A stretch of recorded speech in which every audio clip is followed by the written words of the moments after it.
What's up, players? This is Hall of Famer Teddy Long, and right now we're getting ready to have a six-pack challenge match with Potsy and Tino on the big podcast show. Holla at a player.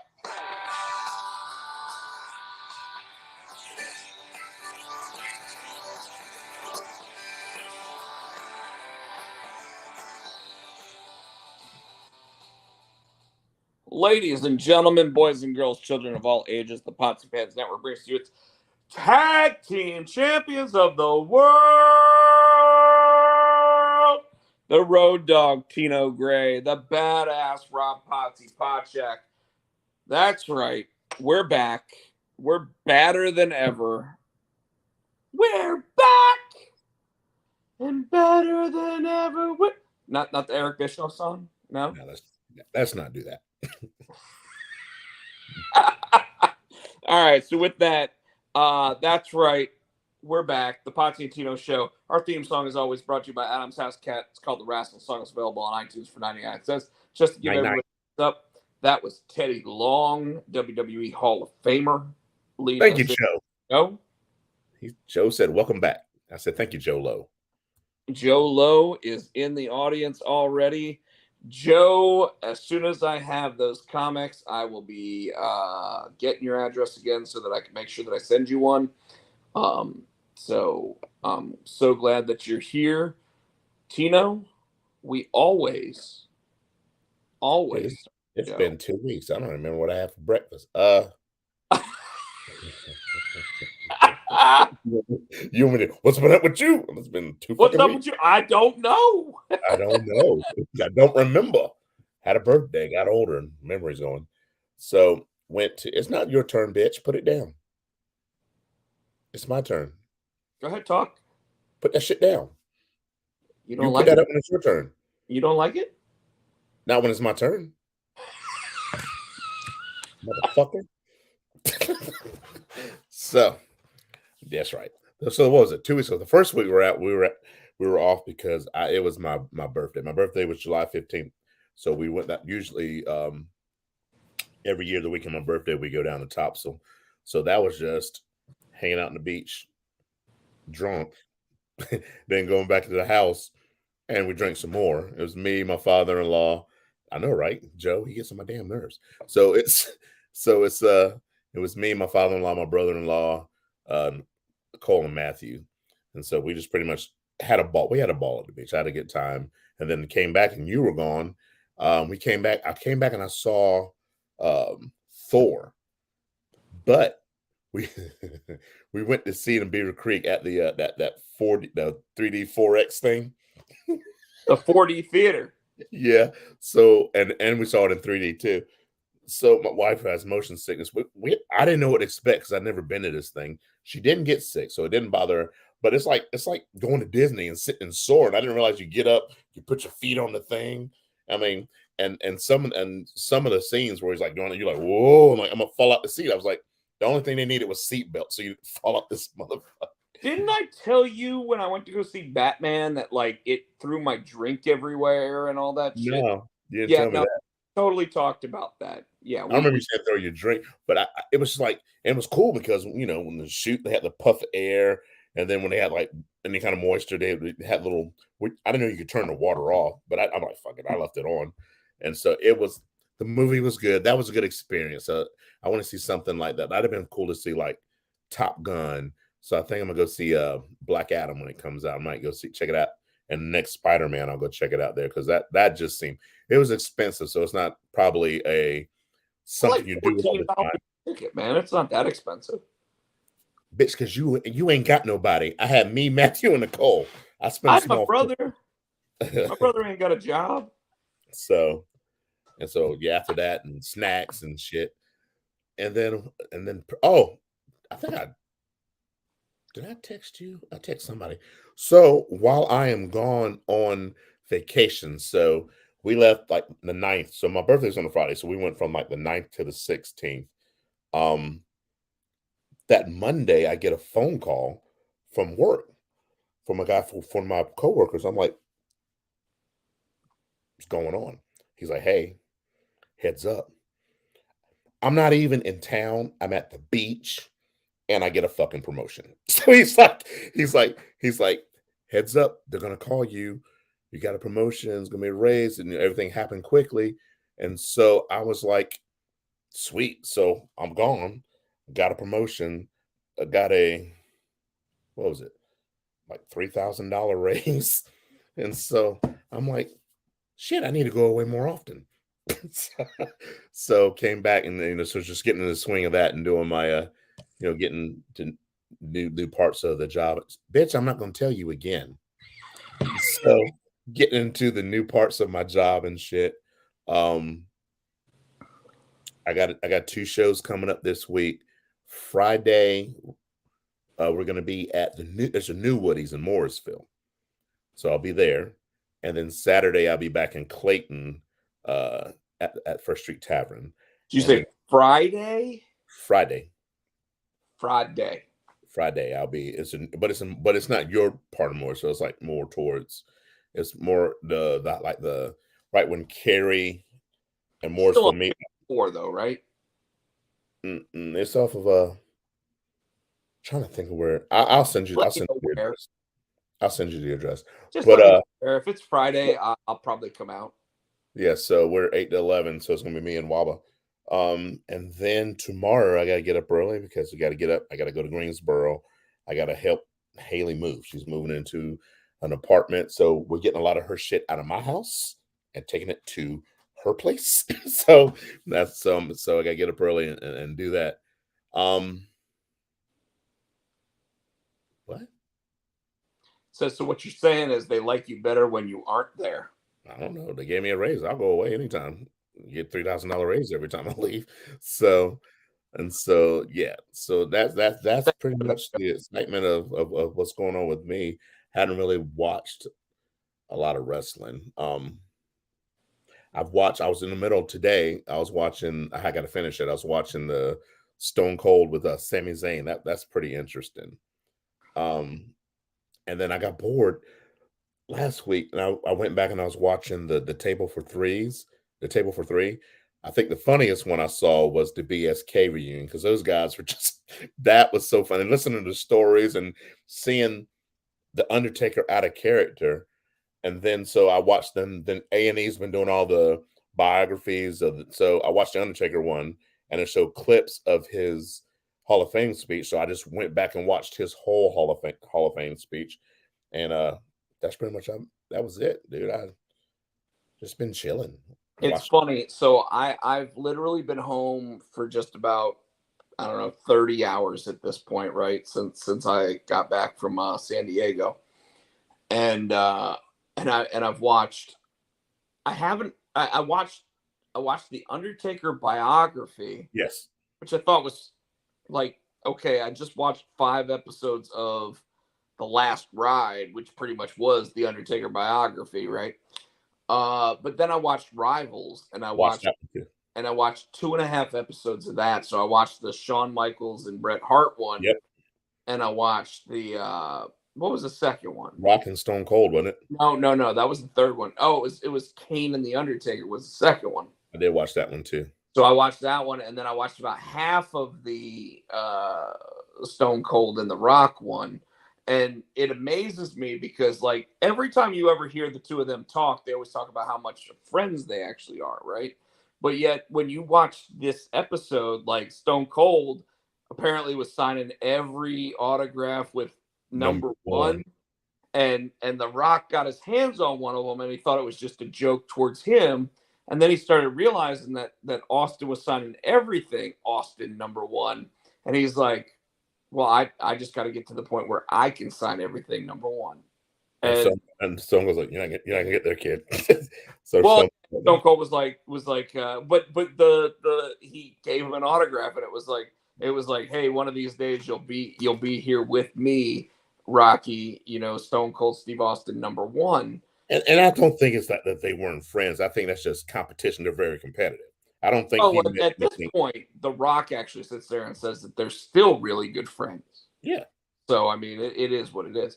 But anyway, so Tino, I had a lot happen. I know. We're gonna take another hour talking about it. I'm gonna try not to. I appreciate that. We Um, got so much more we got to catch up on.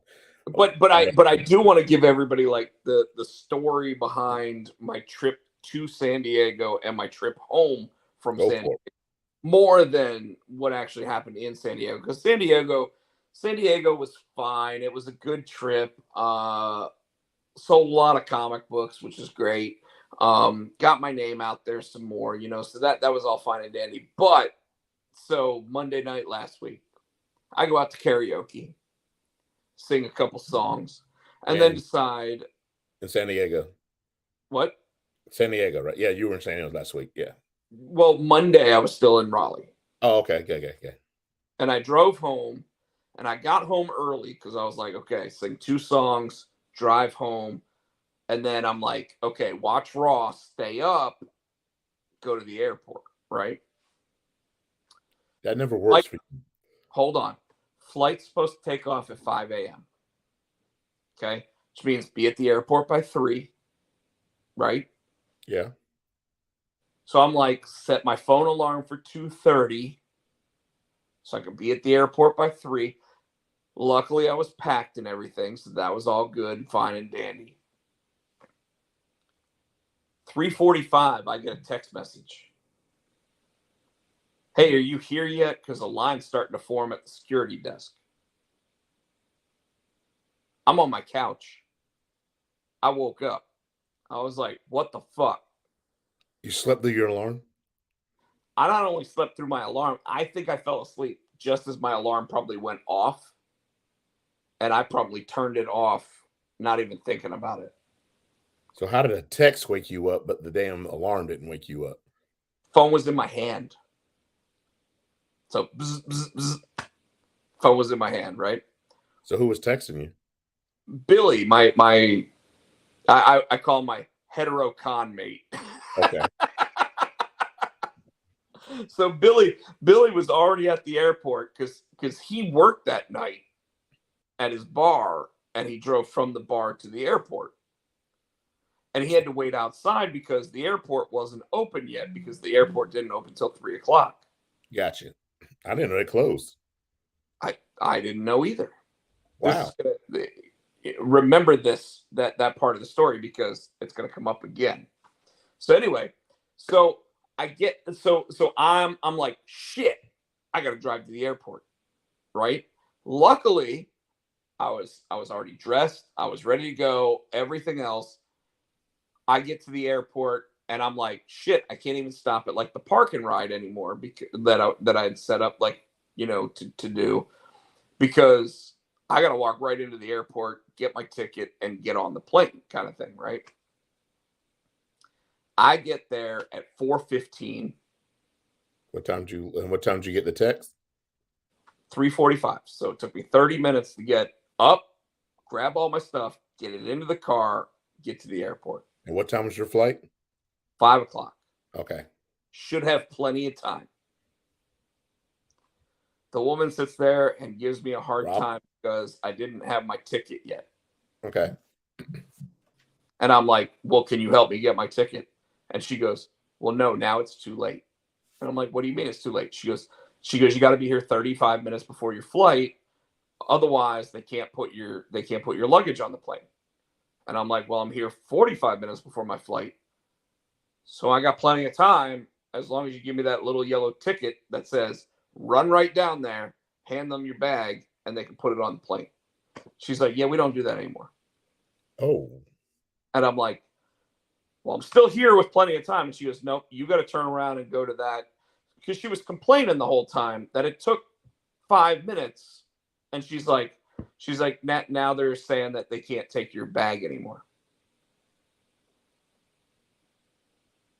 So I walk over to customer service. Customer service says, okay, your plane was supposed to leave at 5. We're going to put you on the plane that leaves at 5:20. Okay. This plane doesn't go to Charlotte. It goes to Dallas, right?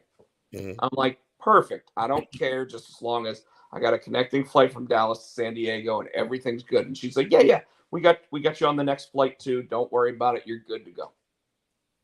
Okay. I get down there, get on my plane. You know, because by the time I got done everything, went through security and everything, it was like time to get on the plane, right? So I'm like, I'm all right. I'm on the plane. I'm like, they're gonna lose my fucking luggage because my luggage might actually still go on the first plane. I don't know, like what the fuck, you know, whatever. But anyways, so I get on the plane. I'm sitting there talking to the guy sitting next to me on the plane, and he's like, man, this plane, like, I don't know what's going on with it, but like, it's just weird. Okay, cool, whatever. You know, like it's weird for me too because I missed my first flight. This flight's supposed to still get me in around the same time. I'm supposed to be like 30 minutes later. Okay, no big deal. So I'm like, all right, I fall asleep on the plane. No big deal. Plane lands, and I'm like, shit, we're in Dallas already? And I'm looking at the guy next to me, and I'm like, what time is it? Now, remember, we left at 5:20. He's like, it's 6:20. I'm like, well, are we like an hour behind? Like, what's the deal?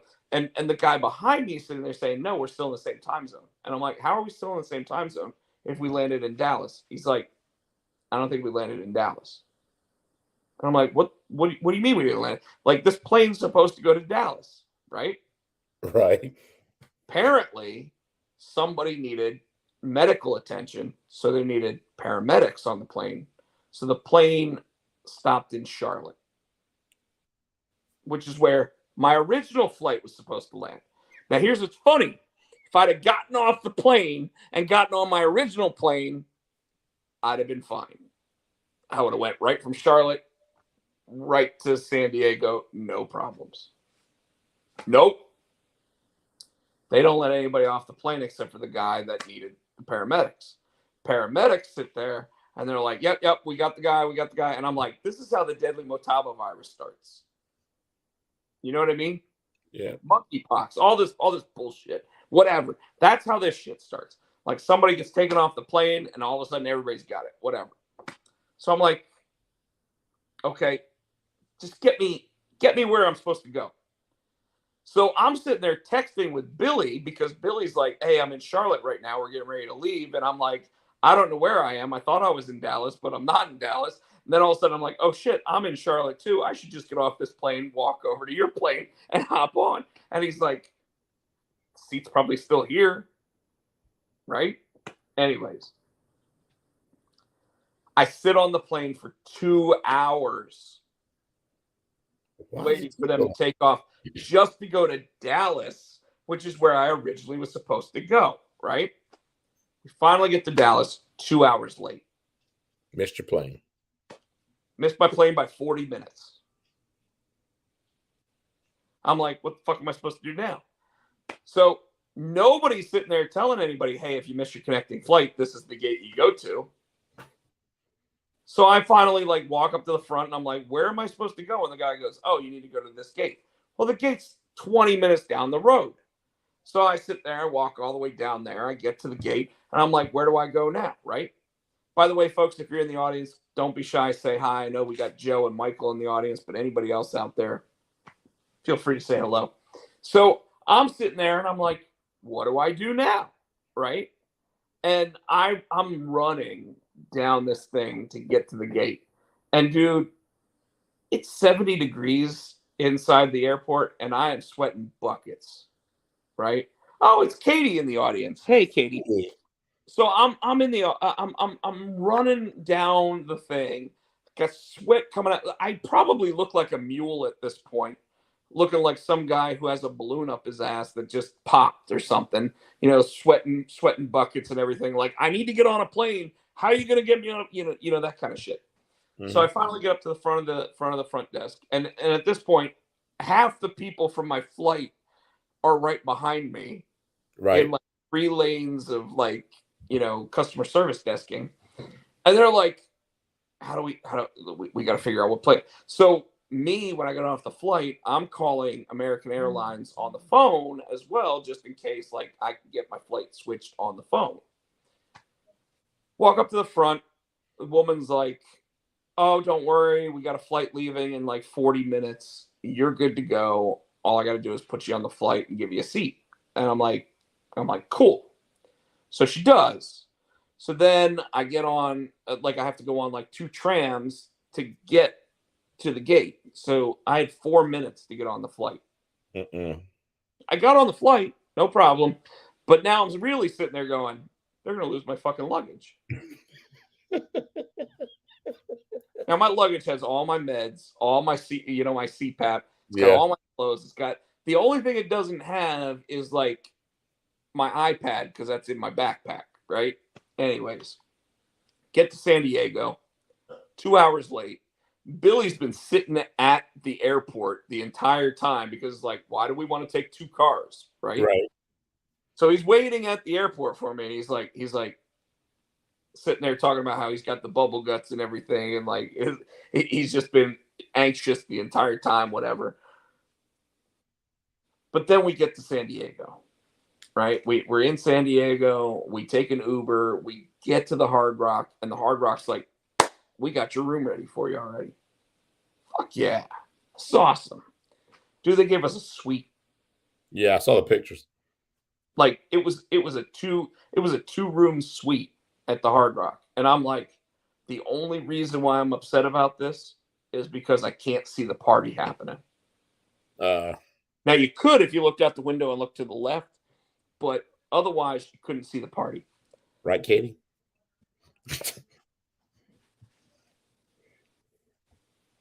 Billy's not here. It's okay. He doesn't watch the YouTube.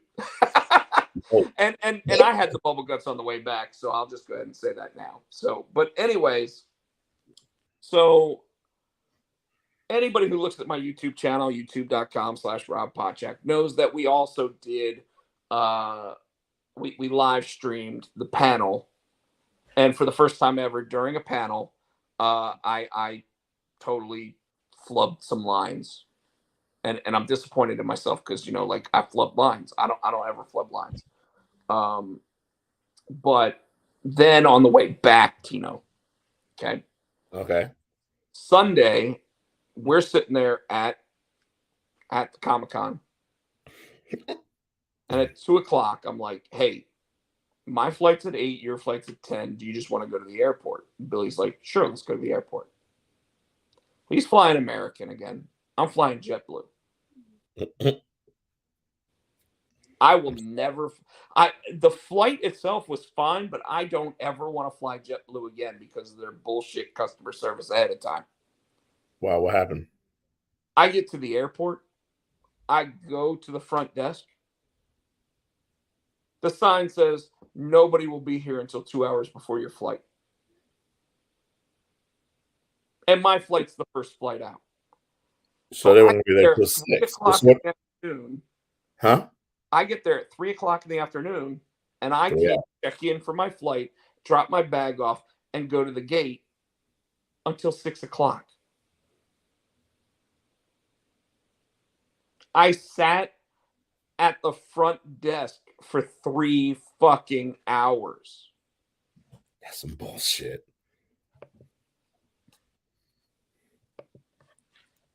So let me continue to say this. Katie, do you want to be on the show tonight? We can let you on, at least while I sit here and talk about this shit. But so let me just say this. Like, I sat there and I got the email that said, do you want to tell us how your trip was? Who sent you the email? JetBlue? JetBlue. Oh God. I didn't respond. I wanted to. I thought about it. I was like, I should probably respond to this. Except here's the thing. The flight was fine. Both flights had a TV in the front, in front of your seat. The seats actually had plenty of space. Like JetBlue actually, like, their plane was actually a pretty good flight. I just hated the fact that I sat. Okay, so let me put it this way. I get there. I'm standing at the front desk at 3:00, and I'm like, where the fuck is everybody? A woman walks out from the back, and she's leaving, and I'm like, ma'am, where is everybody? She goes, oh, didn't you see the sign? I'm like, no, I didn't see the sign. Nobody ever reads a sign. I worked at GameStop for 15 years. I know nobody reads a fucking sign. Well, maybe that's why you should have read it. Shut up. So anyways, She sits there and says, well, nobody's going to be here until 2 hours before the next flight. And I'm like, well, shit, I might as well go sit down. So I go and I sit down. Wouldn't you know that 2 hours after I sat down, that all these people are walking up to the line and standing in line already, which means there's a line now to do what I've been waiting 2.5 hours for. And I'm even walking up and going, they've already said no one's going to be here till 6:30. You might as well go sit down, whatever. And they're like, fuck no, we're just going to stand in line because that way you have to wait in line and we get done first. These people are fucking assholes. Interestingly enough, funny thing about it is this. Okay, this is right after San Diego Comic-Con. I sit there, I walk up, there's like 12 people in line, and I'm like, hey, just so everybody knows, nobody's going to be here until about 6:30 based on what I got told, because my flight's the first flight out at 8:30. 2 hours before that would be 6:30. You may just want to go sit down. Well, this one couple is looking around, and I'm like, hey, I'll tell you what, I'll move my shit, and I'll sit over here so that there's 2 seats for you guys. And they're like, hey, we really appreciate that. Turns out, it's Batman artist Sean Gordon Murphy and his wife. So I'm sitting there talking to a guy who's got a hit book, like, and just talking about Batman. And then we start talking about Highlander, and we start talking about my book Immortal, which got announced at San Diego Comic-Con, all that stuff. Pretty cool shit. But then when, they get up, they go and have some coffee or whatever. And by the time they go up and get coffee, then all of a sudden people walk out and they're like ready to like let everybody start walking through the line. So they let them up about 3 hours before the flight instead of 2 hours before the flight. But even still, but I do want to go ahead and tell everybody that's here, while we got everybody on here, that San Diego Comic-Con was absolutely a blast. I'm not gonna hit everybody with the drama. I'll talk to you about the drama after the fact, Tino, because there was some drama.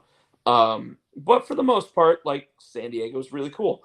I do want to go ahead and say that my coworker from my day job, Monica, actually picked me up at one point, and we went to. That was yours. That was mine. And that was very loud. Well, I got to figure out how to turn it down. I'm on my, because everything Apple is connected. So, but that was like. Yeah. Anyway, so my coworker Monica picks me up. We go to a brewery. The brewery has beers that are designed after the new Game of Thrones TV show that's coming out. So, House of the Dragons. That sounds good. So there were like 4 different beers that they had labeled for that and everything else. But it was an entire brewery, so like they had 18 taps and whatever. So I'm sitting there going, let me get a flight, let me do this, blah, blah, blah. Really good stuff. Although one of them said it was an ale and it was a sour. So I ordered the ale, got a sour, was not happy about it. Because sours, to me, smell like they're made with vinegar instead of beer. And they taste like it too. So, yeah, even Michael saying, ding. Sorry, I don't know how to turn that shit down. Sorry. So from there, she was like, well, what do you want to do now? And I'm like, well, I'm not ready to go back to the room. It's only like 9:00 at night. Well, I do know of a whiskey bar. And you know me, Tino. You say whiskey, it's like, just go ahead and attach me and let's go, right? Mm-hmm. So we stopped at this little place called Arrow. Apparently, it's where all the pilots go after they get off work. And I hope it's after they get off and trying to fly out. I posted a picture on my Instagram story of how many bourbons and whiskeys they had. There was probably 300 different whiskeys on the top shelf that they had. So how drunk were you? Well, I only had like 2 drinks there, but I did order 2 doubles. But I ordered, so Buffalo Trace is made by the same people that used to make Pappy Van Winkle, right? Right. It's a really good bourbon. And when she told me that it was only $12 for a double, I was like, let me get 2. And the reason why I was buying one for Monica. I was buying one for myself. Well, Monica tasted it and she's like, yeah, this isn't my thing. So I took it and I poured it into my other double. So I had 4 of them. But even still, let me just put it this way. If you find a place in Raleigh with Buffalo Trace, it's at least $12 a single. Yeah. So me getting a double for $12 and getting 2 of them for $24 was definitely a better deal than what I get in Raleigh, because our side quest actually does have some Buffalo Traces, and I think his cheapest one is $10. Okay. So why is it cheaper there, I wonder? Apparently they just have they've got better liquor restrictions. Uh-huh. So they don't have the same type of so here in North Carolina, the ABC store is restricting everything basically, so you can order 1 bottle of Buffalo Trace a day for whatever the cost is. Okay. Out there, it's a free-for-all as long as you know somebody to get the knowledge of when it's in. So gotcha. They can order as many of them as they want or whatever. But anyways, so I sat there, I drank that, and interestingly enough, the only hangover I had was the very last day of the entire convention. In terms of people that I saw at the convention and stuff like that, I saw Conan O'Brien, and I didn't get to see too many other people. So I was pretty disappointed because I got stuck at the booth a lot longer than I intended to be. Because I was doing signing times and everything, and then I would stay longer because I always do, because it seems to be that just as my signing time's ending, there's always somebody at the booth. So I'm sitting there talking to them, selling them whatever, doing whatever, that kind of stuff. And it's all fine and whatever. Friday night, we did announce Immortal, the return of Immortal. My first comic book series that came out in 2017. 5 years later, we're doing a sequel. Is Artie going to be in it? What's up? Is Artie going to be in it? Yes, absolutely. Artie is one of the main characters of it, so he will definitely be in the series. But yeah, so we announced that. We announced some other books. We announced a book called Lucky by Tim Seeley, who does a book called Hack Slash, and my buddy Troy Dungara, who worked on Mandalorian with me. So all that out there and everything. So I'm going to apologize if my voice goes out during this, and it's just because the volume goes out. It's because I seem to keep getting Facebook messages. Somebody's trying to send me something, trying to get a book moved on. So anyways, yeah, so San Diego was pretty cool. Got to see the trailer for the Black Panther movie and stuff like that that's coming up. Didn't get to see too much. Didn't get to do too much. Got to eat at some really cool places. Ate at a place called The Werewolf the first day that I was there, and all the girls that were working there were dressed up in cosplay. They were really taken aback by us. They were like, "This is really cool that you guys are coming in here. You're comic book guys, whatever." Interestingly enough, the people sitting right next to us were the ones that win the Sci-Fi Channel like makeup contests for costume design and stuff like that. So they were sitting there right next to us. We're sitting there being asked to draw on their wall and stuff. And so some really cool stuff with that. We went back again. Didn't have as good of a time because our waitress was literally let me do this one thing that guess we lost Tino. Hopefully he'll sign back in here in a moment. Quit line. No one is talking to. Really, Katie? Really? We're still here, right, guys? Someone let me know that we still got the show. Okay, Tino is back, I think. Yeah, some kind of power surge hit my house. Like, what the fuck was? And you were talking, and all of a sudden everything went black. I'm like, whoa. Yeah, so Katie's calling me out saying that nobody was talking to me at wherever. I don't know. Anyway, she said "all" for something. What'd you say? Huh? She said "all." I must have missed. Yeah, because I called her out because I called her out on it. and everybody can hear us. So we're back. There are thunderstorms going on in Raleigh and Apex and Durham. So if we seem to go out or anything like that, we apologize in advance. It was really cool being at the panel. Like I said, you guys can watch the panel. It's on my YouTube channel. The audio isn't great because we didn't have time to hook up like an external microphone or anything to try to get the sound better. But you can mainly hear what went on during that. And yeah, so that's about what happened. On the way home, I already told you that I had trouble with like waiting 3 hours before I was allowed into the flight. Other than that, though, like the flight home, was there on time. Didn't have to worry about anything. Got on both flights, and made it home by like 9 a.m. Monday morning. So like, yeah, it was all right.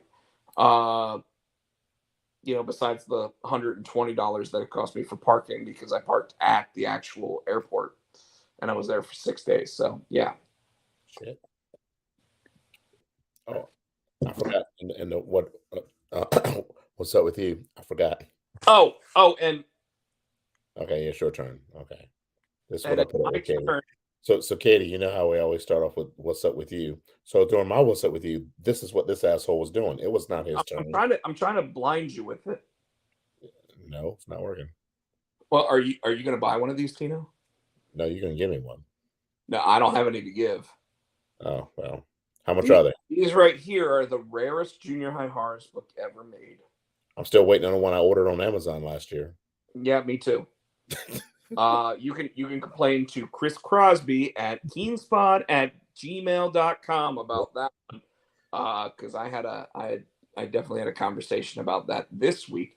But this was in time for San Diego. This was the holofoil Junior High Horror Strangest Things Forever edition. Where you get them?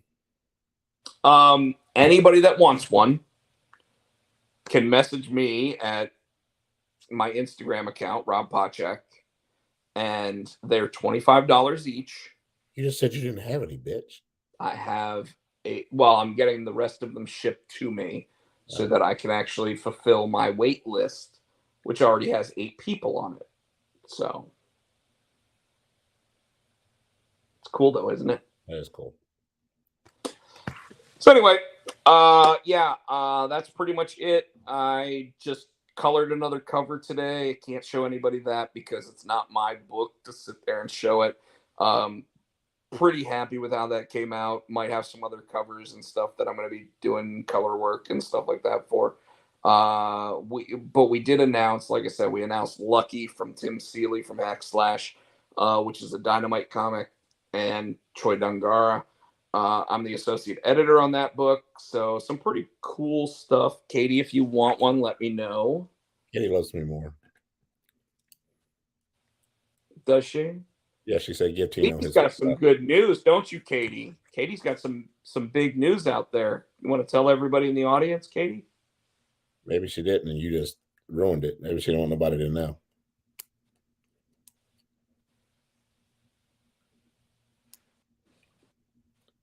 Michael wants to PM you on Facebook and get a book. Michael, absolutely. you know I'll take care of you, brother. So anyway, Tino. Oh, I was going to say before. Okay, Katie, go for it. She does. So. Yes, but not yet. What the fuck? Okay. Now I want to know. Message me, Katie. She's basically saying she's got big news, but she doesn't want to jinx it. So I understand.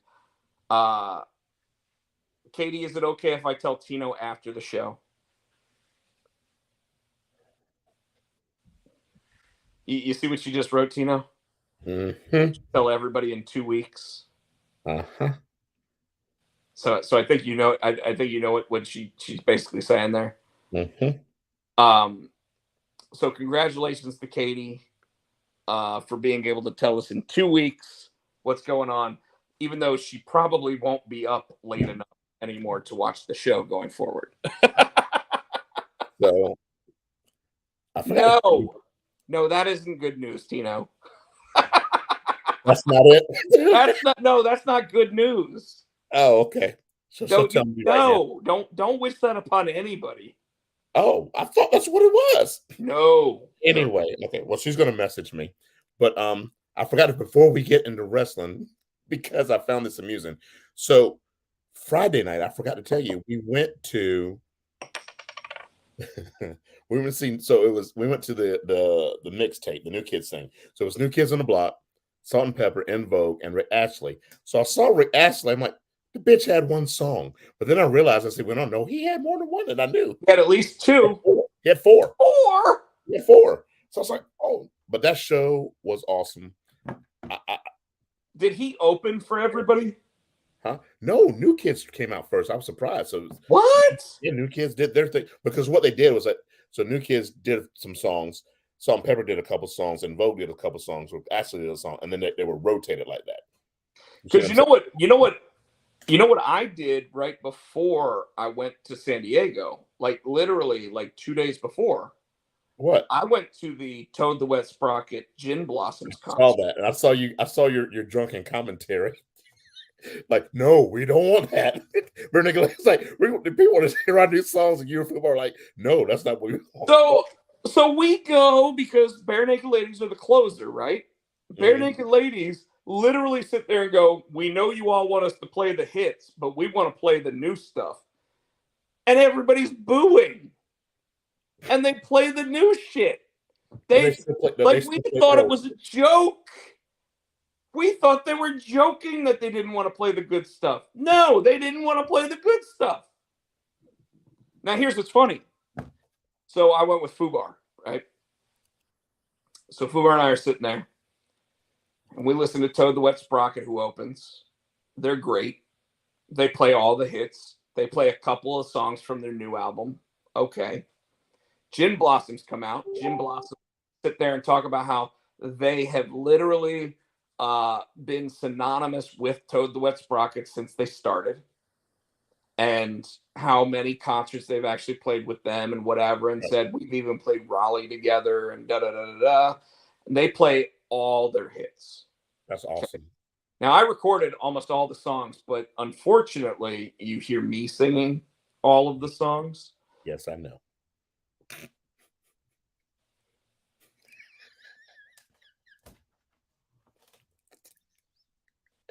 Now, okay. When I sing Toad and I sing Gin Blossoms, I actually harmonize with the actual sounds. However, because I was singing with Fubar, I was harmonizing with Fubar. So me recording the songs, like, and I'm going to tell you, like, most times people sit there and go, "Oh, phone quality sound is terrible." Whatever. No, that place, the Red Hat Amphitheater in Raleigh, like, it sounds amazing when you record the music. Just don't sing it. Yeah. Mm-hmm. Okay. But no, a couple of the songs still sounded fine with me singing. It's just. Well, that's like years ago. It was I think it was Matchbox and Counting Crows. Love both those. But the lead singer for Counting Crows, he must have, obviously, and I know this being a performer, you sing so much you get hoarse, right? So this bastard starts like not singing. It's kind of like talking the lyrics. I'm like, bitch, I did not pay all this money. You better sing. Now, Katie just said, let's hear you harmonize. Now, interestingly enough, Tino and I have sung karaoke together many a times. Yeah, and you threw me off. You're bullshitting. You and I can harmonize, motherfucker.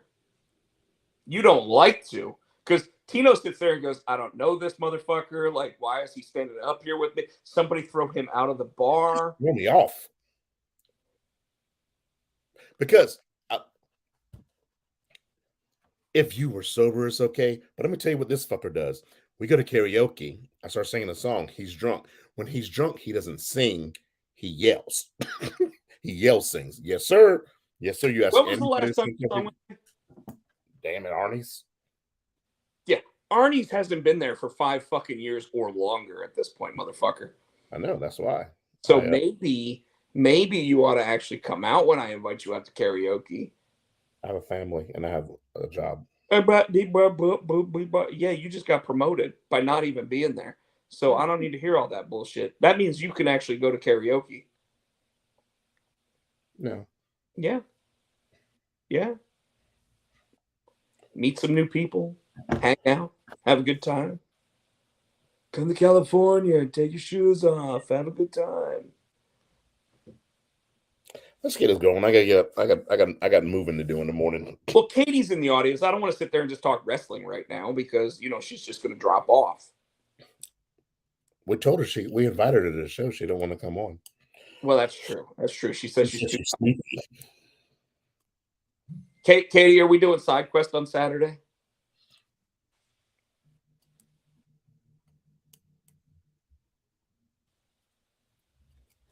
I've got like 5 messages coming in right now. Like, All right. She says LOL. Okay. With that said, I'm gonna say right now, folks, I only got to watch Monday Night Raw because I was out of town all week. I did not get to see the barbed wire everywhere match, so Tino's gonna have to talk about that. But I did hear there was no winner to the match. Yeah, I heard there was no winner. There was. What happened is so was there not a winner? See, I don't even remember. I gotta look it up. Because I know at the end, so they had to okay, so let's start over.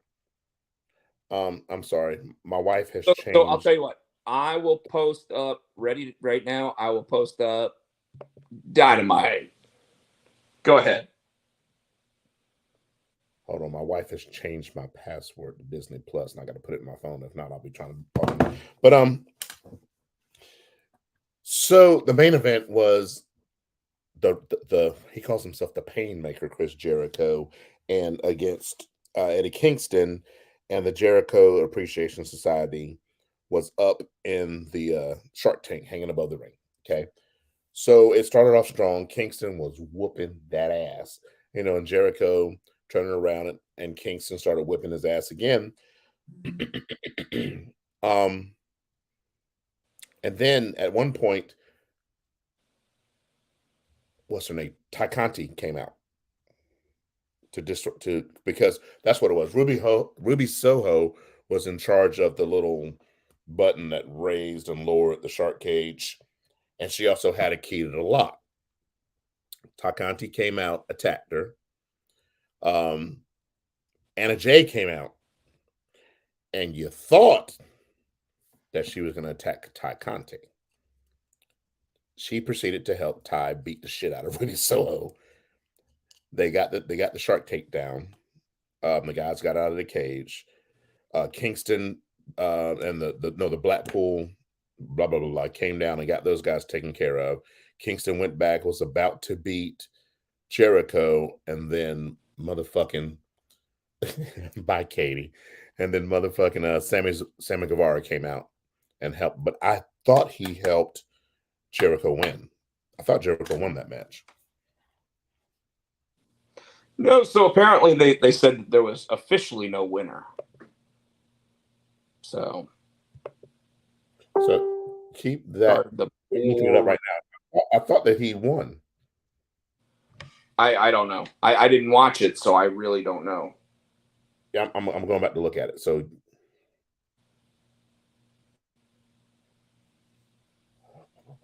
you're leaving us with the. No, you keep talking. I'm trying to find it. Why am I supposed to keep talking? I didn't watch the show. Like talk about another match during the show or something, man. Like I literally did not watch any wrestling last week. I was at San Diego. Like that shit was on it. Like right. Jericho. Jericho pinned Kingston. He hit him with the Judas effect. So there was a winner. He hit him with the Judas effect. He wrapped barbed wire around his arm, and he hit him. Now, what you probably heard, there wasn't a winner because at the end of the match, he pinned Kingston, right? So, shut up. Katie said start the boring part of the show. So, I think she left the show already. Yeah, he did.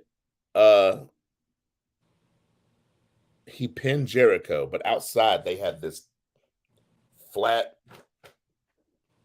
like just it was bigger than the table. It was like a staging area, and there's barbed wire all over it. Kingston proceeded to throw Jericho onto that.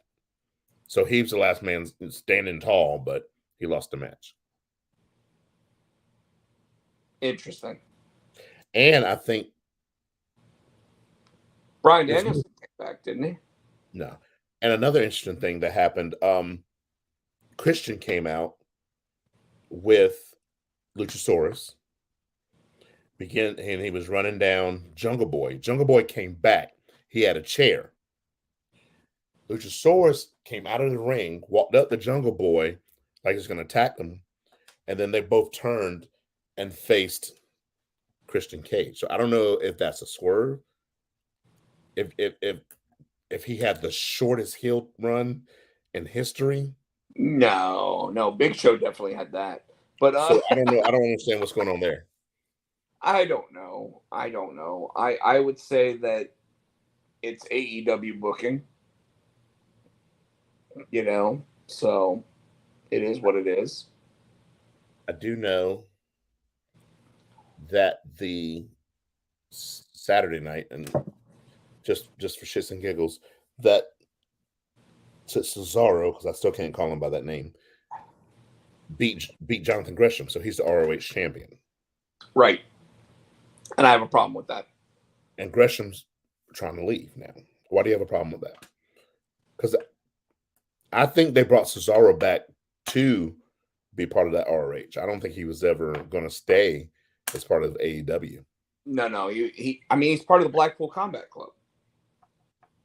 Like even when he won that title at that pay-per-view, William Regal was sitting there. And he's like, "Well done, Sunshine. Sunshine." So two people in the BCC now have ROH championships because Wheeler Yuta still has the pure championship. I get it. Here's the thing. The internet wrestling community has always been about Claudio being one of the top wrestlers in the entire world. And he never won a championship in ROH. You and I have said that he's one of the top wrestling people in the world, right? You want to take a worldwide wrestling federation and make a guy who has 5 languages to his resume the champ, right? Especially when he can put on the matches, can put on the blood, can put on the guts, can put on the actual wrestling clinics. Like, he is the perfect guy to be a wrestling world champion, right? So they bring him in. They give him like a total of 3 matches in AEW.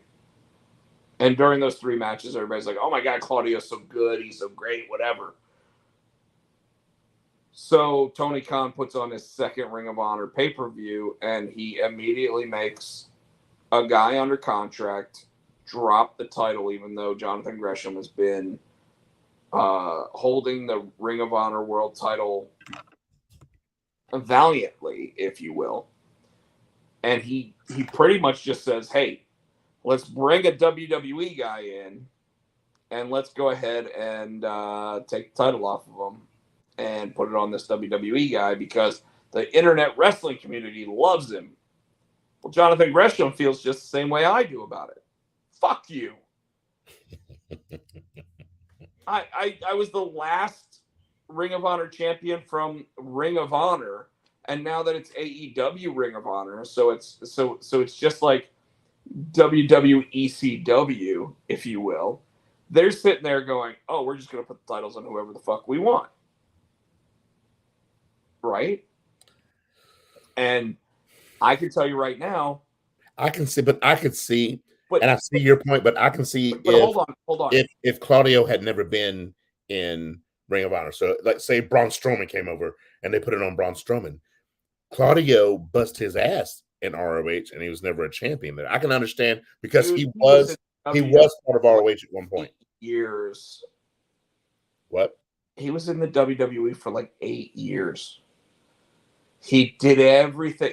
Everyone knows him as Cesaro. They don't know Claudio Castagnoli anymore. Okay. So him getting 3 matches with this new brand and then getting a world title shot, that legitimately is exactly the thing that nobody who likes AEW likes. They don't like somebody from the WWE coming in and getting that world title shot. We've seen it with Ruby Soho. She didn't win. We saw it with Christian Cage. He did win the Impact Championship, and then he lost it, right? We see this shit, and we literally, if WWE were to do it, we sit there and go, that's some WCW bullshit. Mm-hmm. That's what we say. We literally look at it and go, that's some WCW bullshit. I'm just saying, I can see the thought process behind it. Because he was an ROH guy. There is no thought process behind it. It literally is, we're going to give Claudio a world title because Claudio deserved it for so long while he worked in WWE. Not while he worked in Ring of Honor or worked in AEW. Dude literally is second fiddle to Jon Moxley, and he's third fiddle to fucking Brian Danielson. There's agree to disagree on that one. I can see both sides of it. Dude, you can't disagree with me on that. He literally, so Jon Moxley is your interim AEW world, right? Yes. So I'm talking about that. I agree. I'm saying I agree to disagree. But hold on. Is Claudio better than him? Better than who? Jon Moxley. Technically, yes. Moxley's a brawler. Moxley's your interim world champion. That doesn't mean he's the best. There's only one guy that might be better than him right now, and that's going to be CM Punk when CM Punk comes back. Now, there's already people complaining about the fact that CM Punk actually is a WWE guy. Then you bring in Claudio, and you sit there and you literally take the guy who represented a dead brand of Ring of Honor, and you have Claudio beat him. So you're saying Moxley's the best that AEW has right now? That's what they're saying. Do you think he's better than Danielson? And I'm not saying you're saying he's the best right now because he's holding the title, or he's the best wrestler right now. Dude, he's the biggest name in the brand, and he has the world championship. And now Claudio literally went in and took the ROH championship from the guy who literally was the brand. Honestly, I think that was all planned for Danielson, and I think Danielson went down and that Claudio was able to be plugged in there. Except for the fact that means that Gresham gets a random dude. And literally a week before the fight, there was no championship match. I give you that. Like they literally fly by night not only put him in that match, but then put him over.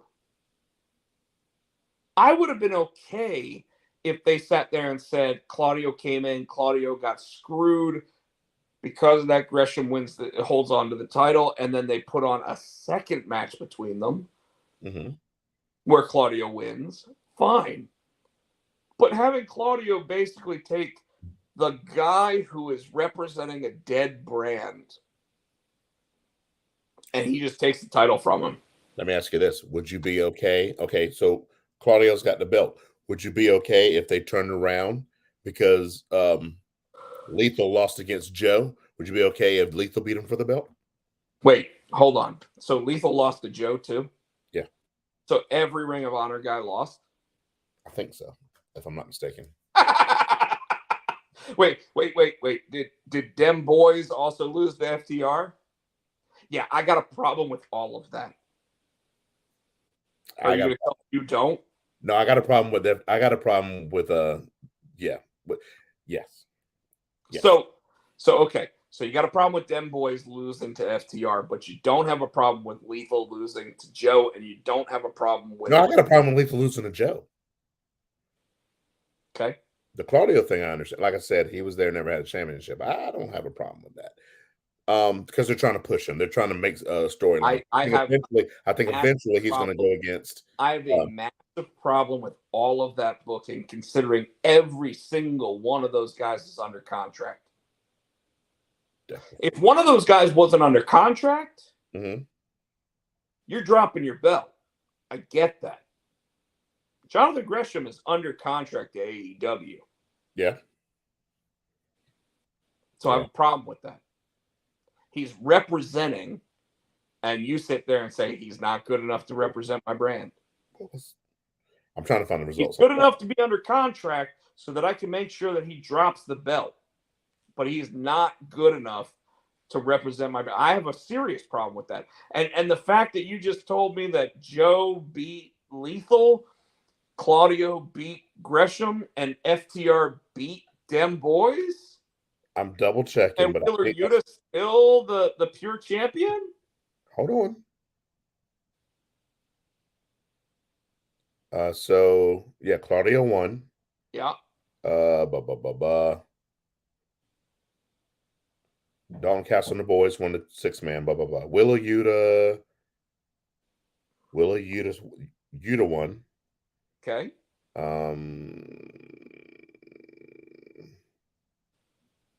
Mercedes Martinez kept her belt. And yeah, Joe won. And FTR won in 2 out of 3 falls. Yeah. I see what you're saying, because all the AEW people, besides Mercedes, because she's not really AEW, she was RH. Because Serena Deeb's AEW and she lost. So yeah. This literally sounds like Big Show winning the ECW championship because they got to take it off of Rob Van Dam. But they would have that's what it sounds like, bro. And if you don't feel like that's what it sounds like, you're fooling yourself. Like Tony Khan's basically sitting there going, "Ooh, I got these nice shiny new titles that I can sit there and play with, and you know what I'm going to do?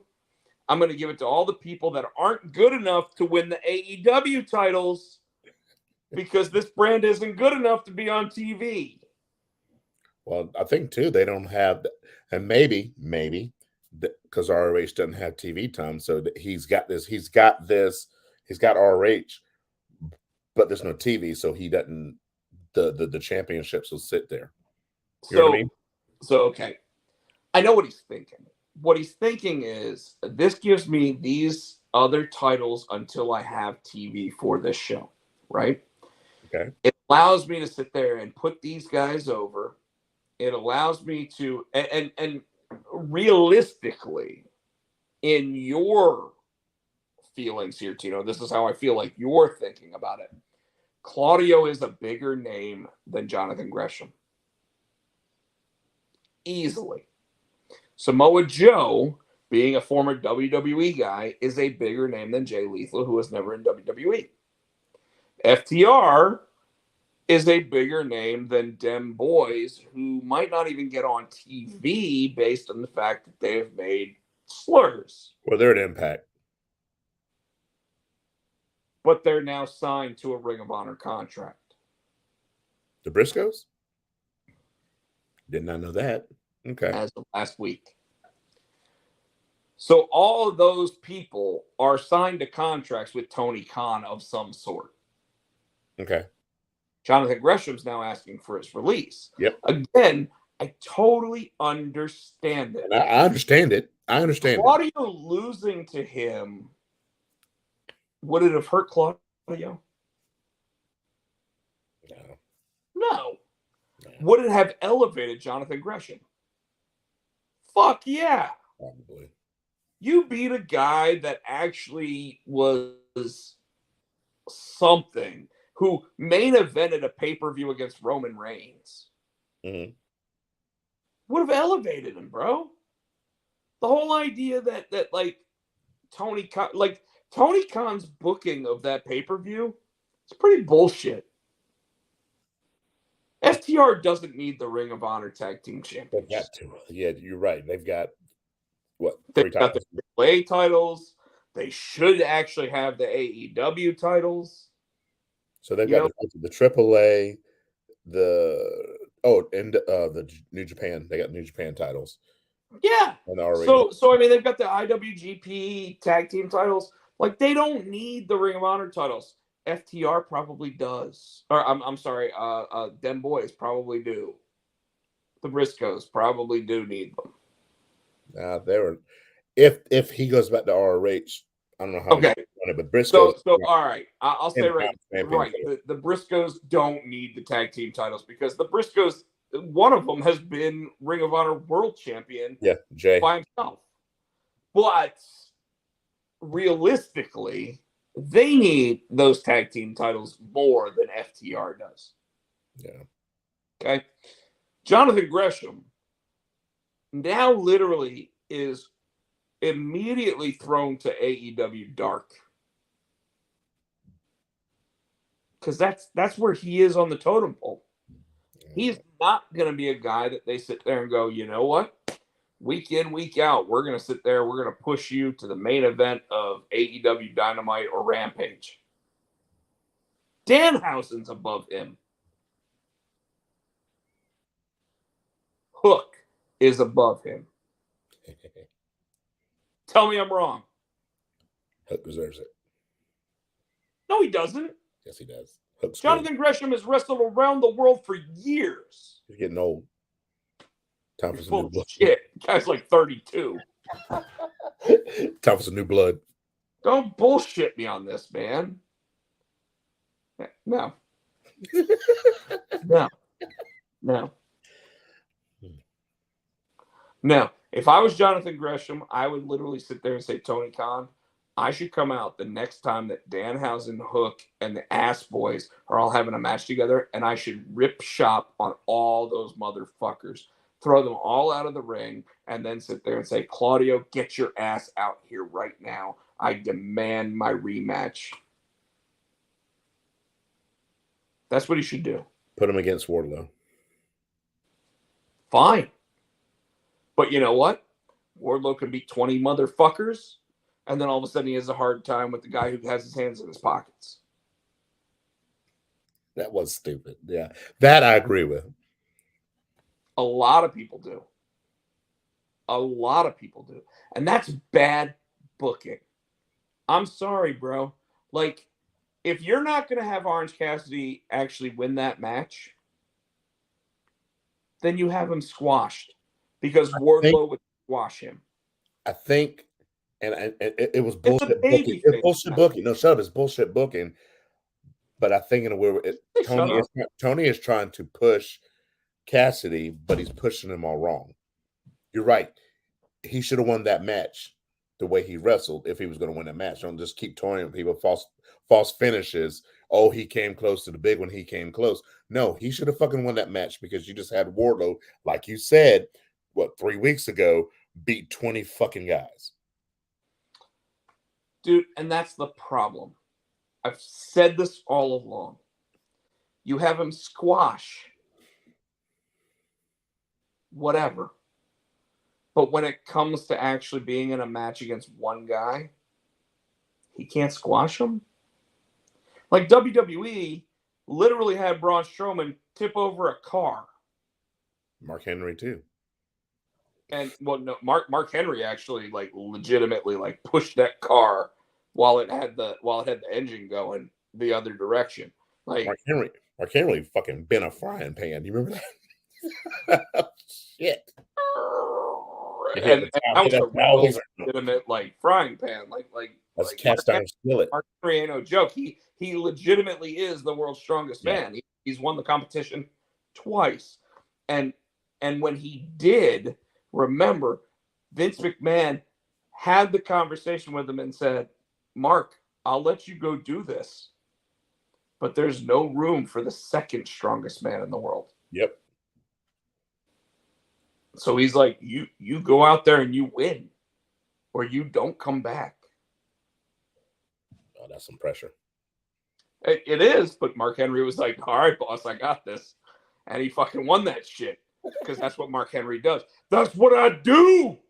So anyway, continuing with the story though, like, dude, it irritates the piss out of me. Like all of the people that are AEW homers at this point, they've been around 3 years, they've got homers.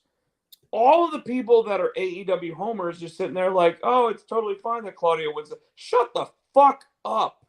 Oh, damn. Yeah, hostile about it. It is not okay. It's not okay to sit there and ruin the brand that Tony Khan bought. I don't know what. I don't get it. I don't get it. The only time that I've been okay with this kind of move, and I'll tell you exactly what it was. When Sami Zayn won the NXT World Championship, he had lost it, finally got to the top of the mountain, and his best friend Kevin Owens was right there. The shit out of him. And he power bombed him into the ring post or into the ring side. Onto the apron. And Kevin Owens' second match in NXT was for that world title. Because they built the fucking story to do it. That's the difference. Claudio basically was thrown into a match and said, hey, you're winning. Jonathan Gresham has every reason to be angry at this. Yeah. I'm not saying he doesn't. And I hate it. Jay Lethal has every reason to be angry at the fact that Samoa Joe is still the other champion. What is it? TV title? TV title. And them boys absolutely have every right to be angry at the fact that Tony Khan signed them to a contract and then did not give them the belts. Like, it's fucked up, dude. Yeah. It is truly fucked up. And I hate it. I hate it because suddenly this guy that everybody has been all behind and everything else seems like he's doing some WCW bullshit. Yeah, he is. Yeah. Well, let's wrap it because we're about an hour and 15 in. We still got 2 more big things to talk about. Well, was there anything on SmackDown? I think Gunther's slapping the shit out of dude. But my favorite part of that, so I don't know if you saw it last week when he just started started talking. So he lost a match. So Shinsuke, Gunther's like, if you want to tell Shinsuke if he wanted an intercontinental match, he had to beat whatever the fucker's name is. Ludwig Borga. Yeah. Yeah. And he lost. Shinsuke beat him. And so Walter, whatever he's calling him, Gunther got in the ring, made him put his hands by his side, and proceeded to fucking Ric Flair knife edge chop him like 3 or 4 times, right? And so this past Friday on SmackDown, it was a rematch. Ludwig, whatever, he won with the help of Gunther, right?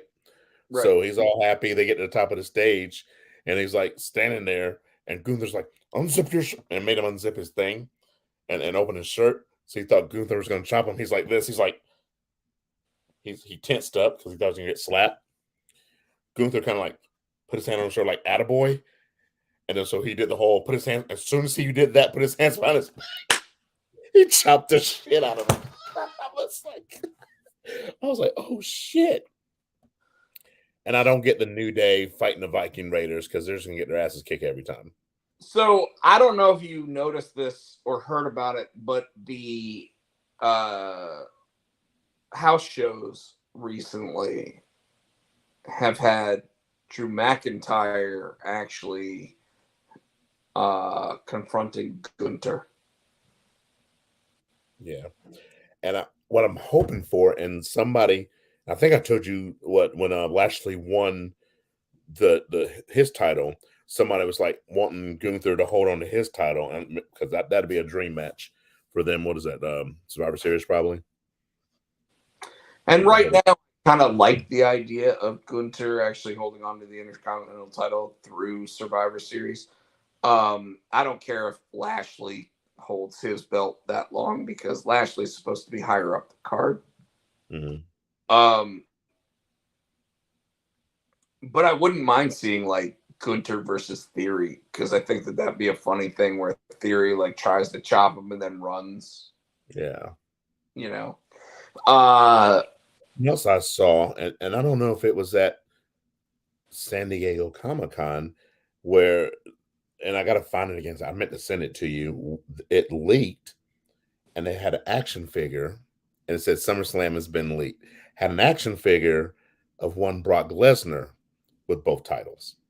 So I'm sure they will actually put out a figure of that. I posted plenty of pictures of Mattel and their WWE figures, including their no holds barred figures With Hogan and Zeus? with Rip'em and Zeus. Oh, excuse me. Rip'em and Zeus. Yeah. Rip and Zeus. Yeah. Yeah. Cool. And dude, there was also the coolest thing that they actually had was a Nitro playset. I saw the pictures you put up. Yeah. Which was a whole, and folks, if you haven't seen it, I'll try to post it to my actual like feeds.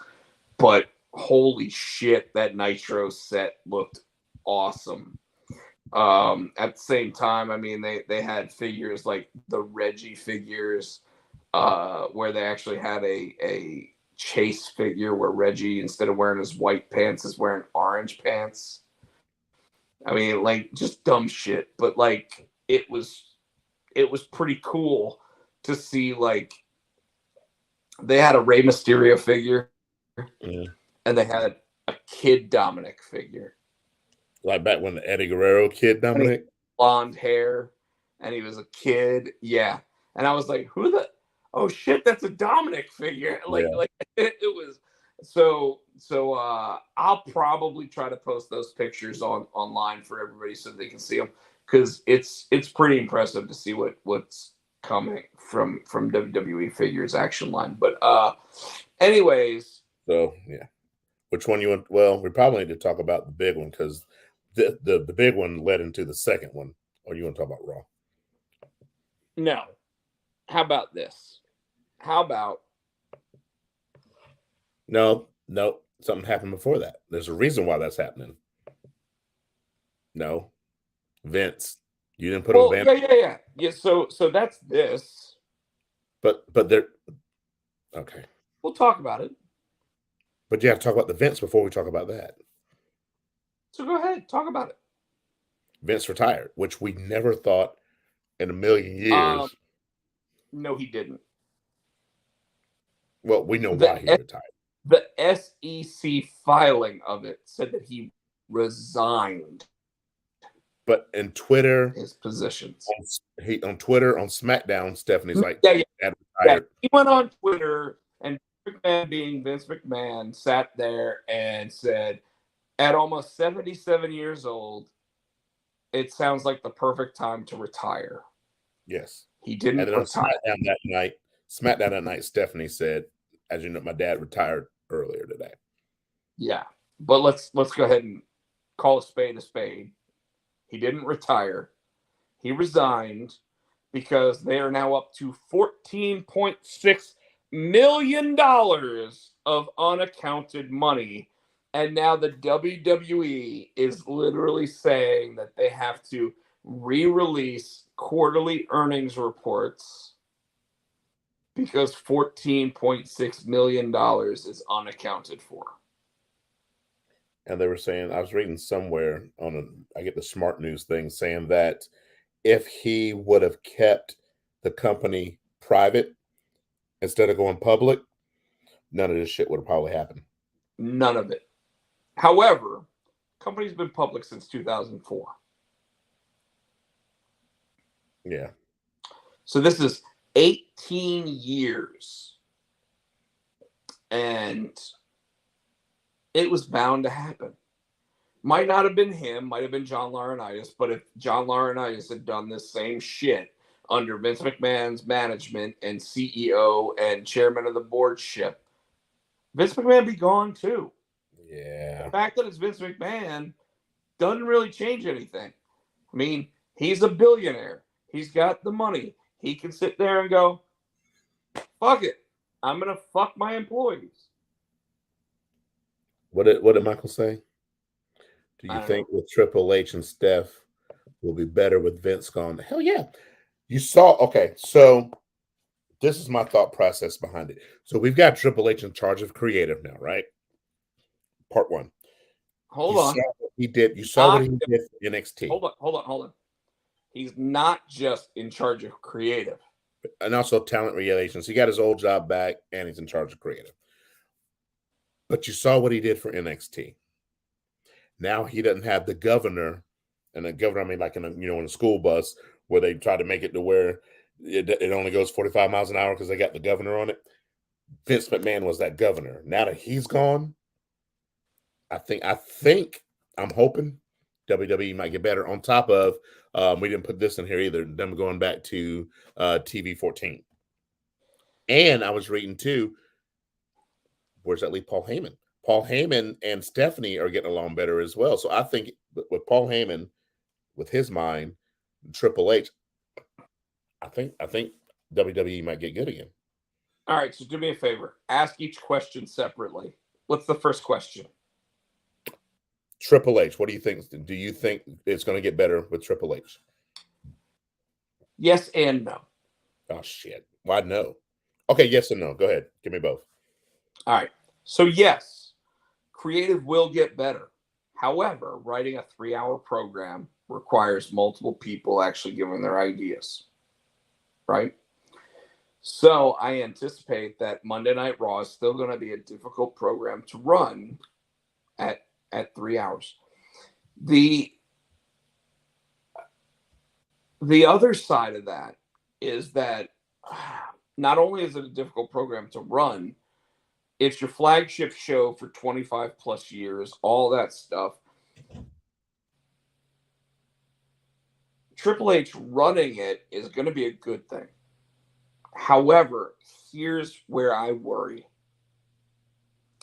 6 months ago, Triple H was in a hospital getting a pacemaker put in. Yeah. Being told, slowly come back to work. He came back to work as, okay, we're going to put you back in talent relations. Cool.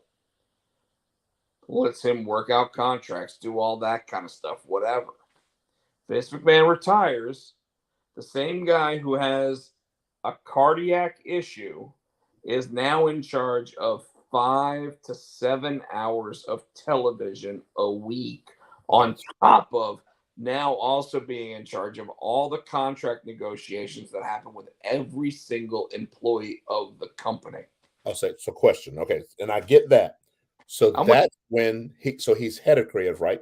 So wouldn't you delegate? Wouldn't you use a mind like a Paul Heyman or Paul Heyman and whoever else they have behind the scenes? Shawn Michaels, I'm sure, can help him out. You know what I mean? I don't think that I'm not saying that he's going to do all the creation. I would say delegate it to like these people with these wrestling minds. Here's the thing, though. It means that he is going to be at 7 hours of television a week minimum. Yeah.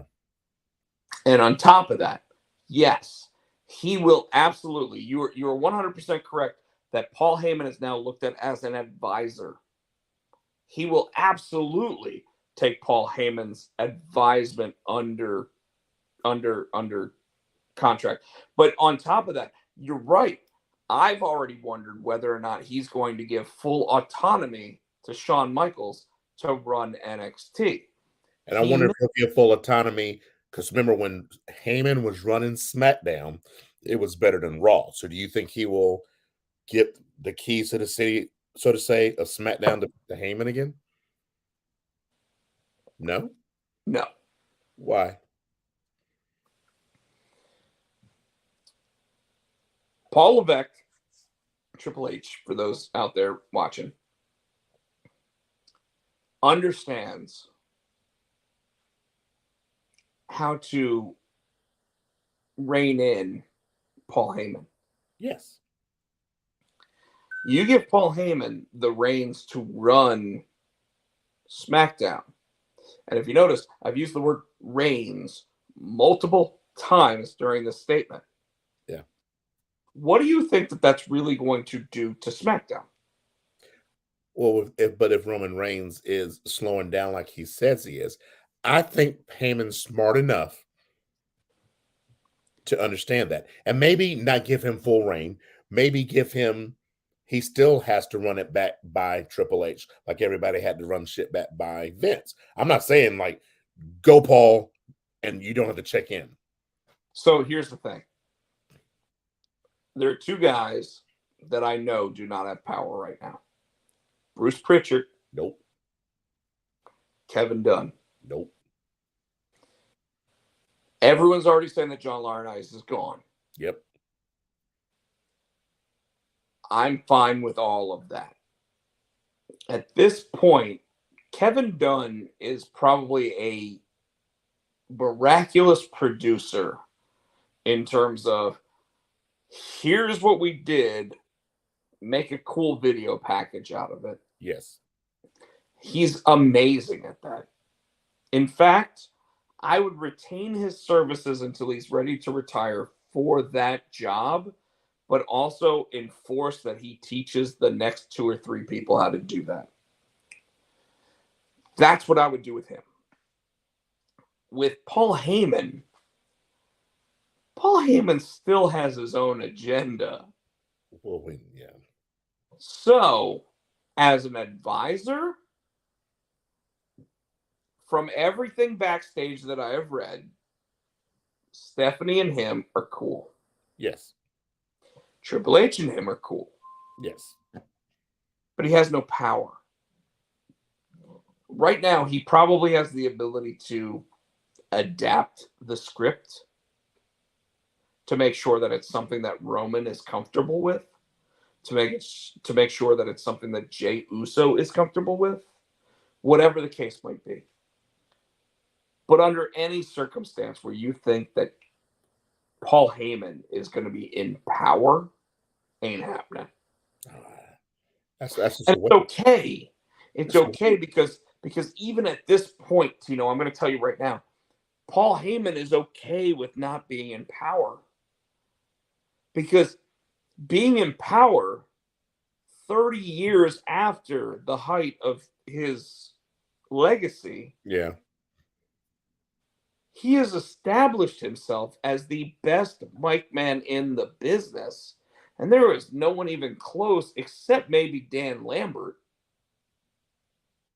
And Dan Lambert is like a mile and a half away, sitting there trying to get to the bathroom before he even gets to the venue. That's a good line. So if you don't use Heyman, who else do they have backstage? Because you're right, Triple H can't do it all. He needs his helpers. So we got Shawn Michaels at NXT. So who does he lean on? Especially because Raw's sucking. SmackDown is kicking Raw's ass. So who do you lean on to help bring it back? Like you said, that's the flagship.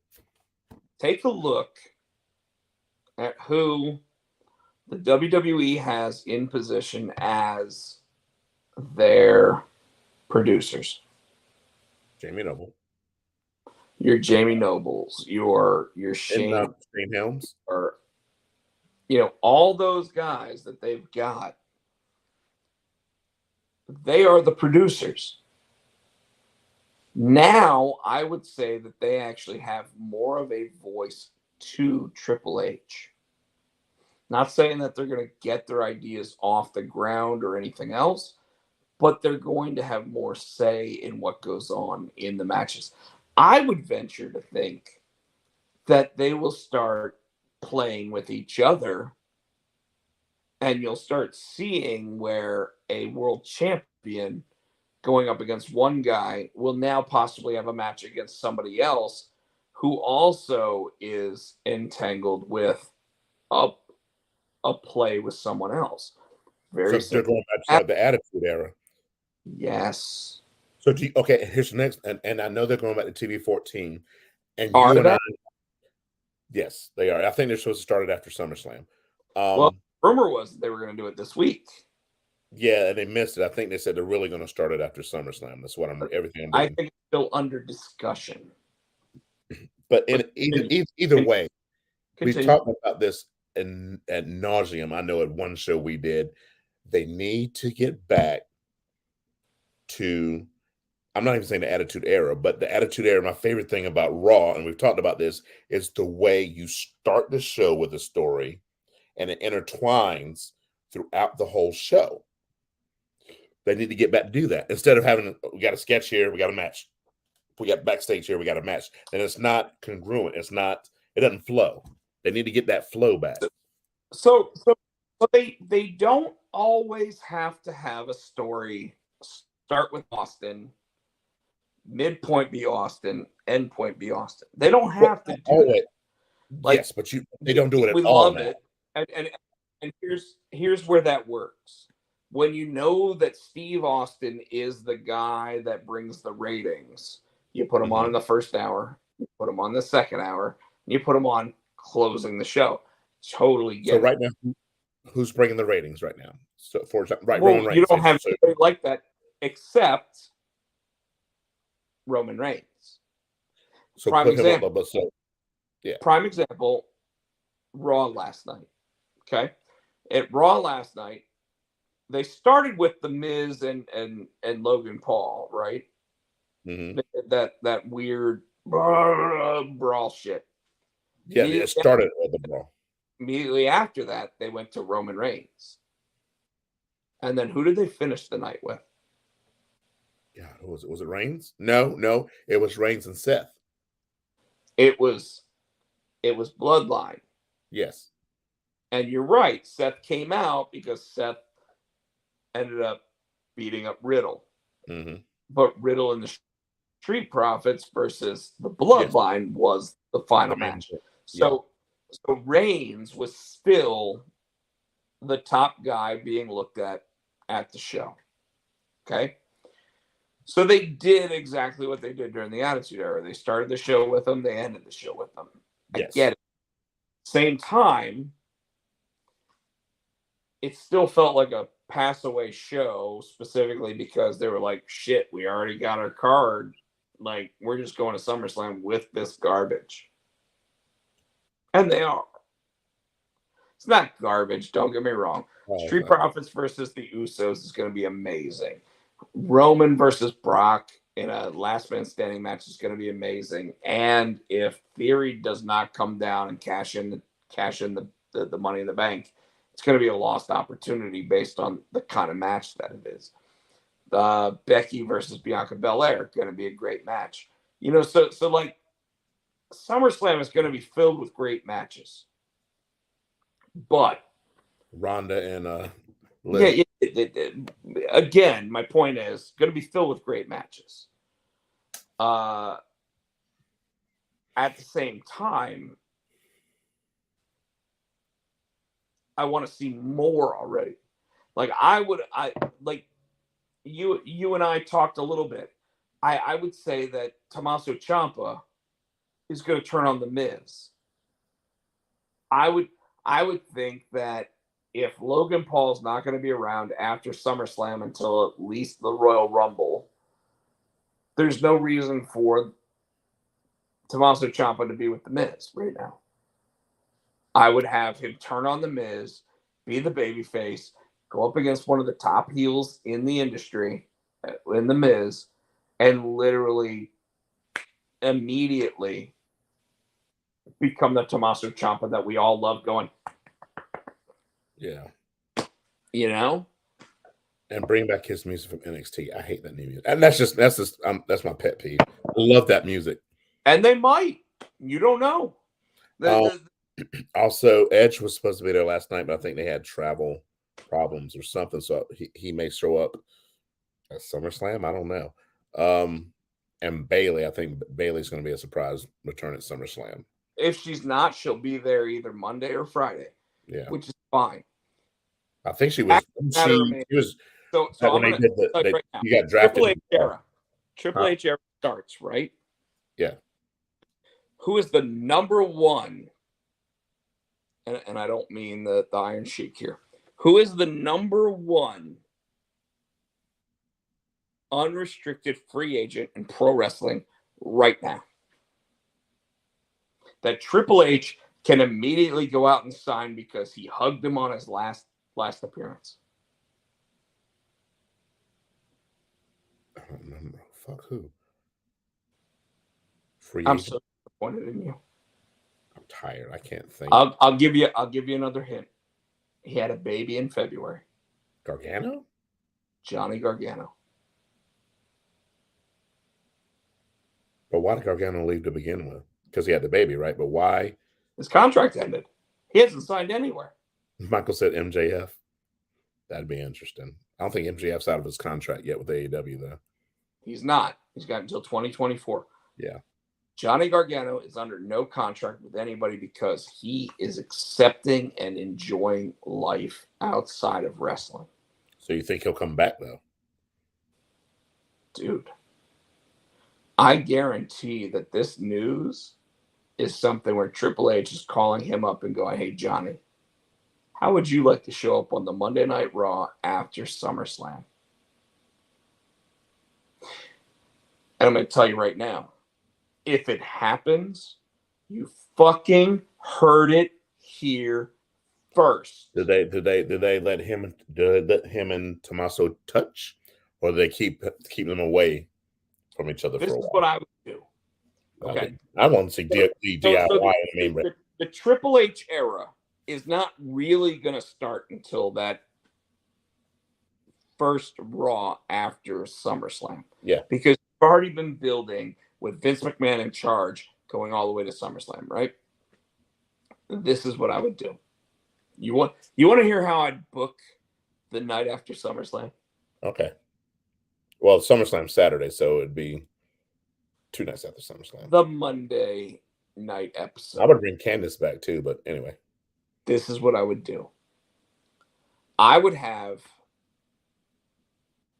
Tommaso Ciampa turn on The Miz. Right. The Miz beat him down. Someone come down and help him get back up, take off his hood, and it's Johnny Gargano. At the same time, I would have the Usos later in the show sit there and say that they are offering an open challenge for the undisputed World Tag Team titles. So you're saying that you're saying Street Profits going to lose? Just saying. Okay. That I would have DIY go up against whoever the World Tag Team Champions are. And I would make it a 4-way match with the Usos, the Street Profits, and the Miz, and a tag team partner of his choosing. Mm-hmm. And it already is better than anything that the WWE has put together in 5 months. So here's another question for you. Now that Vince is gone, do you think Triple H will go back and get some of those released because they were released for budgetary? Any of them? Probably not all of them, but who do you think? This is a great question, and I think that it's very important that our listeners, our watchers know. Yes and no. And here's why. Triple H was not in charge of who got let go. Vince McMahon was not in charge of who got let go. The new co-CEO, Nick Khan, was in charge of who got let go. So, and this is where it's really important, and this is what a lot of people don't realize when they're sitting here having these same conversations, is that Triple H could totally just make those calls and start setting up conversations and bringing new people in. Because he's talent relations. Sure. Except Nick Khan's job is to maximize profitability and eliminate anywhere that costs can be cut. And the number one place that costs can be cut is what? Talent. Yup. I'm not saying bringing everybody back, but because some of those people they let go were fucking Cesaro. That they're just fucking phenomenal. You know what I mean? It didn't make sense. But they're now under contract elsewhere. Yeah. So here's the good news. You ready for the good news? Mm-hmm. Guys like Adam Cole, guys like Kyle O'Reilly, guys like Bobby Fish, guys like Cesaro, you would Braun Strowman. No, not gonna go there with it. Not gonna go there with it. Hold on. Let me say this. Okay. Anybody that was in NXT while Triple H had full creative control of NXT loved their time there. Ricochet. Yeah. Okay. Guy like Ricochet, who at this point, everybody's sitting there going, why hasn't that guy left yet? I'm surprised Ciampa hadn't left this yet. Point, too. His contract isn't up. But again, any of the guys that Triple H hugged in their last NXT match, Ciampa, Gargano, Ricochet, any of those guys, Shinsuke Nakamura, Finn Balor, Kevin Owens, Asuka, any of those folks are now in a better position just because he is in charge of creative. Go ahead. We see Sasha back.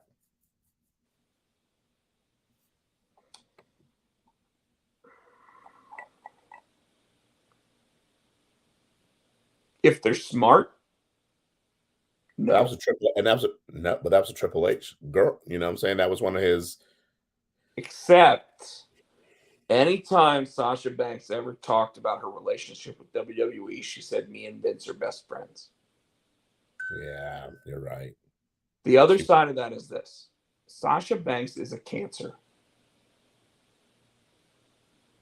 Is she one of the best women's performers in the world? Without a doubt.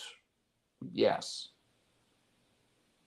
Does she improve the product when she's there? Yes. Without a doubt. However, does she add animosity backstage? Has she sat there and cried like a baby on the floor? Yes. So is she the type of person that you want backstage? No, you're right. She's not. Naomi, on the other hand, I think she got wrapped up in that probably shit. wrangled back in, made part of the bloodline, and know her role and shut her mouth. Notice how I did that because I said the bloodline. Mm-hmm. And unfortunately, that's the truth. That's the God's honest truth when it comes to those characters. So, that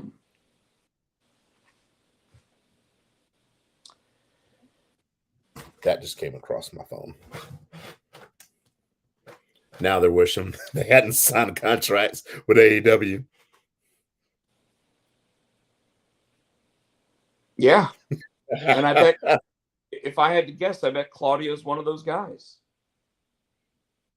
Now Claudio's getting the push, but it means that Tony Khan's going to have to start rethinking his entire process. I wonder how long these contracts that is like a Adam Cole and a Kyle O'Reilly. I wonder how long a contract was signed. You know what I mean? A lot of those guys are under 3-year deals. So messes it up. And they're in the first year.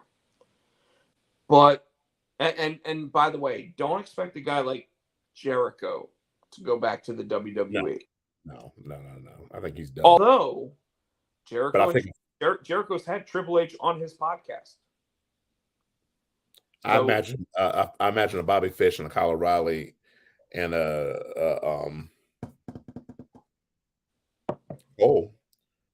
wonder. You think Moxley would ever come back? I think Moxley is a guy that really didn't like Vince's charge, right? Yeah, and the character. Yeah, he said that. That's what. However, who was in charge of SCW? FCW? Yeah. It wasn't Which Triple H. became the Performance Center. Right. Which became NXT, which is where Moxley became who he was. Right. So who was in charge of that? Triple H was in charge of the NXT. So here's the thing. Here's the thing that a lot of people don't recognize. And what a lot of people will have to start recognizing. Like the one name that stands out and everybody goes, is this going to be good for business, is Cody Rhodes. Cody Rhodes just signed a long-term deal with the WWE, and now the guy that signed that contract with him is no longer in power. And the guy that Cody Rhodes sat there and made fun of for 3 years is everything. Now, I'm going to point out that there's no way that Cody Rhodes would be allowed to hit a pedigree without having a conversation backstage with Triple H. So I'm going to tell you this right now, Tino.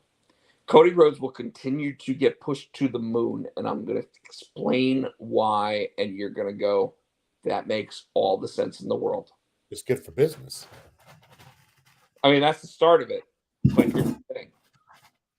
Cody Rhodes, the one guy that had the dream to sit there and make competition for the WWE, is now working for the WWE, right? So you would think we're going to push him down to mid-card. We're going to make him into this guy who just does what the company wants. He may win the Intercontinental title from time to time, but most of all, he's going to be a company guy. No. They're going to push him to the moon, and the reason why is because Triple H wants MJF. Triple H wants Kenny Omega. Triple H wants to put Tony Khan out of business. And now, with him being in charge of creative and him being in charge of talent, when Nick Khan sits there and has that conversation with him, he's going to be like, that contract's coming up, and we can get a bump in ratings, and we can get a bump in TV revenue, and we can get a bump here, and we can get a bump there, and we can get action figures made on this guy. Nick Khan's not going to sit there and say, we need to cut talent again. Yeah. He's going to sit there and say, where's the fat that we can cut so that we can bring that top guy in now? And not just bring that top guy in, but make him a top WWE guy. Because here's the thing. I don't care where Kenny Omega sits in the top 100 all time or any of that bullshit. Here's the thing. He's never been a WWE guy. And if you look at Cody Rhodes has never been bigger than his WrestleMania match and then that Hell in a Cell match that they did. He's never been bigger. These guys still realize that WrestleMania is the epitome of the industry. You get one of the top 3 matches on WrestleMania, you're fucking gold. Yeah. You don't. You get one of the top matches on Fight for the Fallen. Fighter Fest. Hell, even like All or Nothing. The fuck is that? Kevin Nash worked in TNA for almost 10 years, right? Thought he was dead. He saw some guy in the airport, and the guy was like, Kevin Nash, what have you been up to? I only saw you in that John Wick movie. And Kevin Nash was like, I've been wrestling for like 15 years since you stopped seeing me, apparently. And he goes, where? And he's like, TNA. And he's like, what's that? Is that like a bingo hall? Put up Michael's last thing.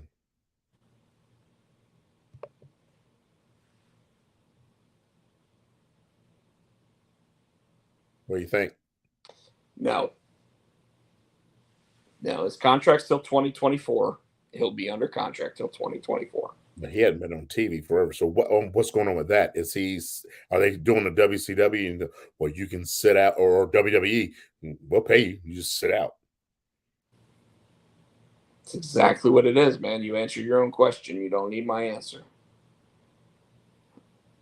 The guy wants to beat to his own drum. That ain't the way the business works.